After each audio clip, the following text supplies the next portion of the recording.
up on the stage right now. Ladies and gentlemen, this is the future of cowboy poetry right here. I am thrilled to call him my friend. Please welcome Mr. Thatch Elmer.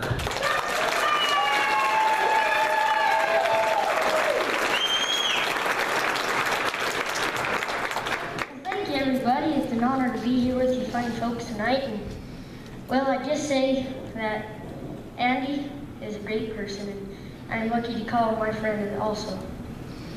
Well, since we're here, I guess we better do some poems.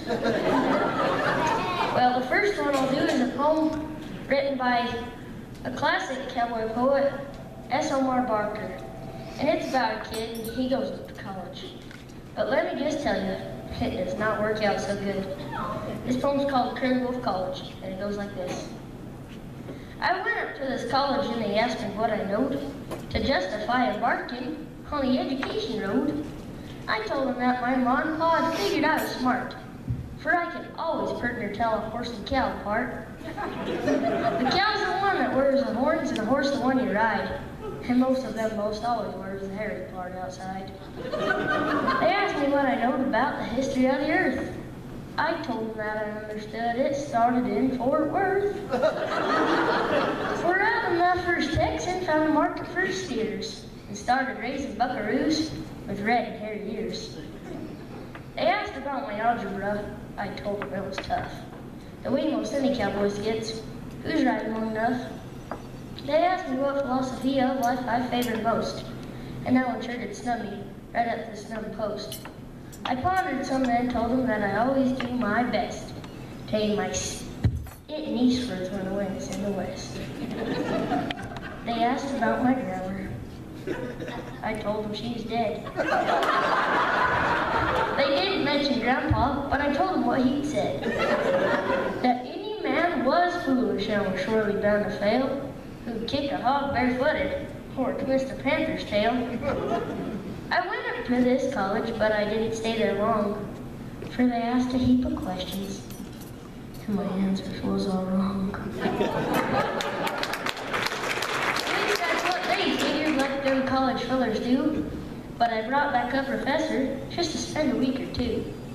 Riding on a rancho with a horse between his knees, where the wolves are wild and curly and the coyotes all got fleas. And about this here professor, would not say no word unkind, for he packs a heap of knowledge in that thing he calls a mind. But now my lack of learning don't seem no near weedy gone. At least I know which end to put the horse's bridle on.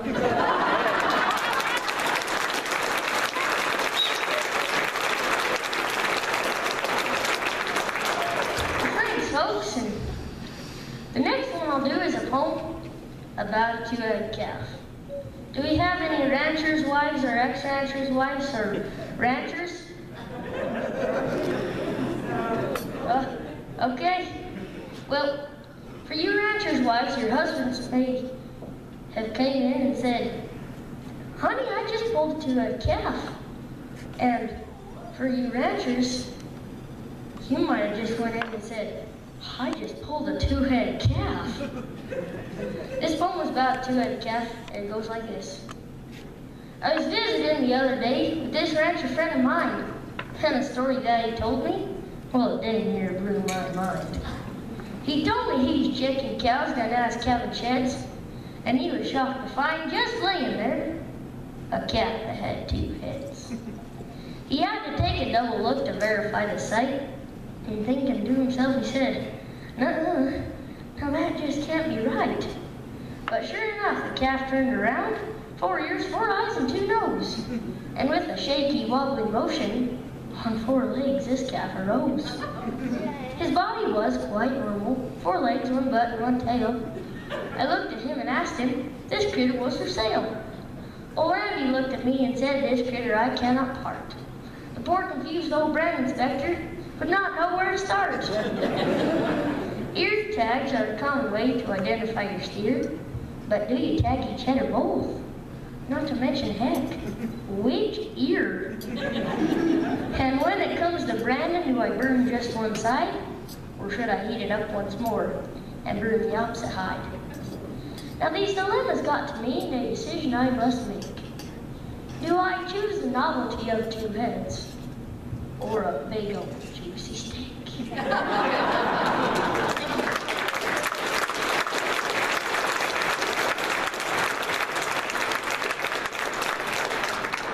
Thanks, folks. The next poem I'll do is a poem written by a classic cowboy poet, Bruce Giscadden. And he is my favorite old-time cowboy poet, and, well, so is Andy's. Well, I'd like to share this poem with you, and it's about a longhorn steer and a Hereford steer. And this poem is called The Longhorn Speaks, and it goes like this. The old longhorn looked at the prize-winning steer.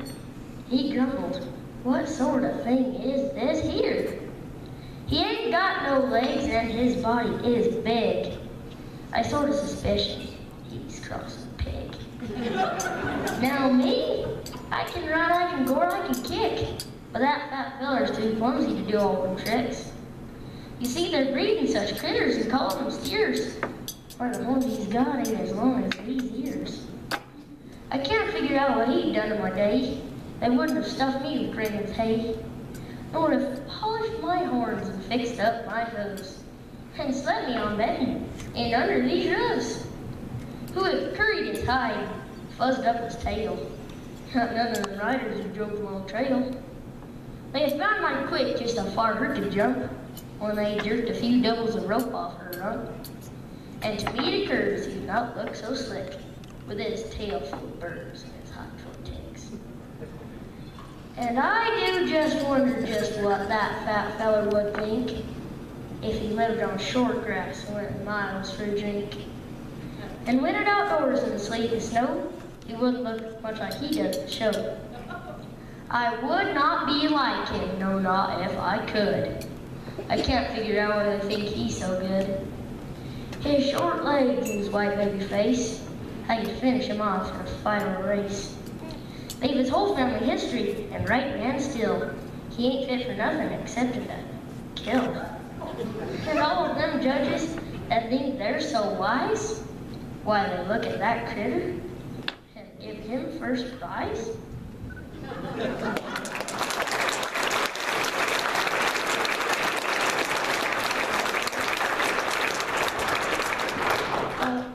Well, thank you again.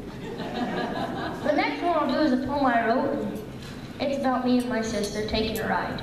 And where we live in Bear River, Wyoming. That's just outside of Evanston. And Bear River, there's the Deer Mountain Hill, and on the bottom is where me and my sister live. And we ride our horses up to the top, and up there is a lot of land, and it's called the Deseret Land and Livestock. Some of you may have heard of it, some of you may not, but that's where me and my sister, we just like to take a ride and enjoy ourselves. And I wrote this poem about it. It's called The Last Fall Ride. It goes like this. It's called the Mountain Desert, out where we reside. We saddle up the ponies and head out for a ride. On the banks of the Bear River or the St. John Deseret, it's a place that's close to heaven, and we ride without a fret. There's deer up on the mountains and antelope out on the flat. I see beauty all around me through these eyes beneath my hand. McCarty's in my left hand, and we set out on a lope. My feet firm in the stirrups, and my right hand holds the rope. Well, it's just a pleasure trail ride, maybe check a cow or two. We ride along the fence line underneath the sky blue. Today, I'm riding Chris, a solid sorrel mare. She's a horse I learned to ride on. She's gentle and she's fair. With my sister right beside me on her pretty buckskin lace, we ride along together at a slow, steady pace. We've rode upon some heifers that seem to be astray. I checked the brand and recognized the arch buffalo jay. Austin rides up to the left, and I just push him from the right. We move them north along the fence until we have their herd in sight. We leave until they're grazing and we watch them for a while. I think about the life I live, and it brings me to a smile. Talking as we're riding about horses, spurs, and bits, Reins we use for roping, and reins we call splits. Austin, she likes the snaffle with some pretty fancy tack. But for me, I'm more old-fashioned. I prefer a bow saw hack. Well, we've rode away the morning, and we'll soon be home. Fresh water for the ponies, don't turn them out to roam. The midday sun is shining, and a breeze begins to blow. It's good to get in one last ride before the winter snow.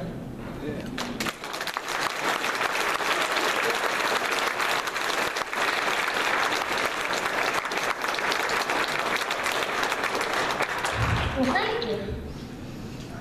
This other one I'll do is a poem that is written by Bruce Cascadman. I'd like to tell you a little story before I say this poem. When I was in Heber City, Utah, I met Andy Nelson, and we were talking, and he told me that his favorite old-time cowboy poet was Bruce Cascadman, and I said, well, so is mine. And I asked him, what's your favorite poem? And he said, Forgotten, and I said, well, that's a coincidence. He invited me up on the stage with him, and I said this poem, and I'd like to share it for you today. I dedicate this poem to Andy.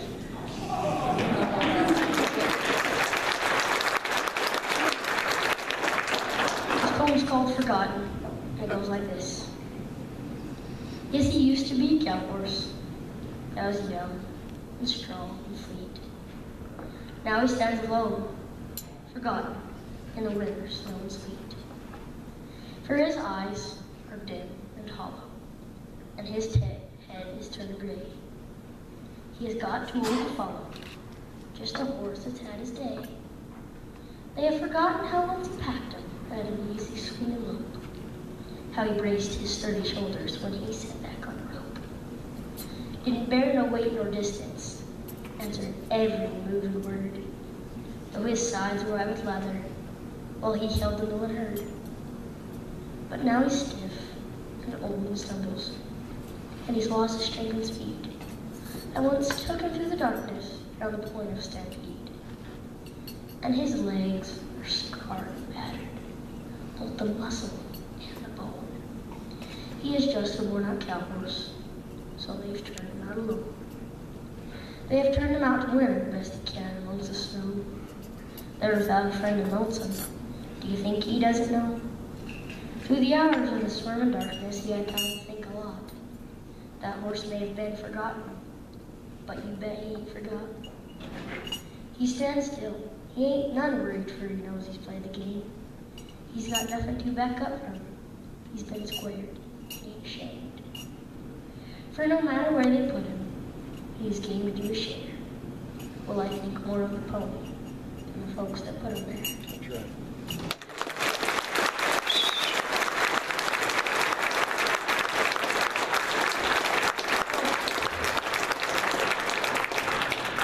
Thank you. Thank you. Well, to finish it off, I'd like to say a poem that I wrote. But before I say that poem, I'd just like to say that it's been a privilege and an honor to be here with you fine folks tonight. And I'd really just like to share you this poem. This poem is about my horse. And if you ever have a horse that you just love and can't go without, come on. Well, that's good. I know I do. And I wrote this poem, and it's called The Perfect Storm. Guess what my horse's name is?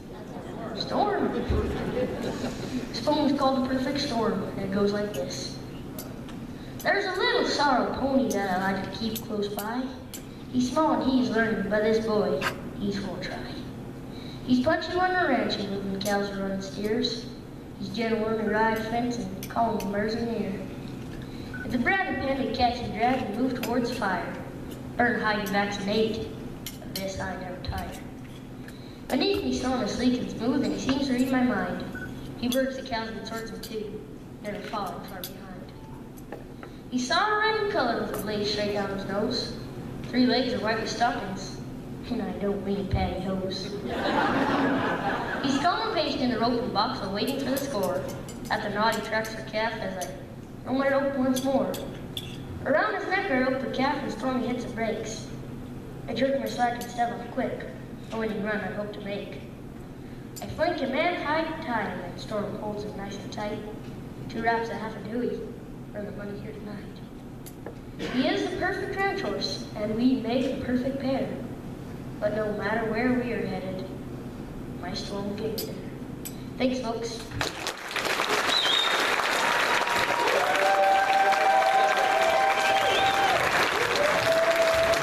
Ladies and gentlemen, one more time, Mr. Thatch, Elmer. Yeah.